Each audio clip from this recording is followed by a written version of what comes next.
د نن ورځې تازه او مهم خبرونه. چین حکومت شنزن ښار کې د سپي او پیشو په غوښه بندیز ولګاوه. د فلپین ولسمشر رودریګو امنیتي ځواکونو ته داسې وویل څوک چې د قرنطین اصول نه مراعاتوي او له کوره راوځي ویې ولئ چې مړ شي. هند 8 افغان او برټانوي تبلیغان نیولي او د کرونا په شک یې قرنطین کړي دي او پاسپورټونه یې هم ترې اخیستي دي. اطفائیه پولیسو هم د کابل ښار توافاشي پیل کړه.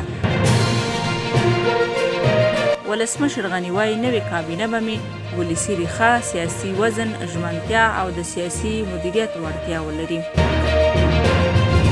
د CIA پخوانی مشر ډیوډ پیټرایس ویلي طالبانو سره د امریکا هوکړه یو قمار و چې زیاته ګټه پکې طالبانو وکړه. وایي د غني او عبدالله اختلاف له کوره د افغان دولت د سقوط ګواښ راپورته کړی. دا او د نن ورځې مهم او جالب خبرونه د نورو دغسې خبرونو لپاره زموږ چینل سبسکرایب کړئ.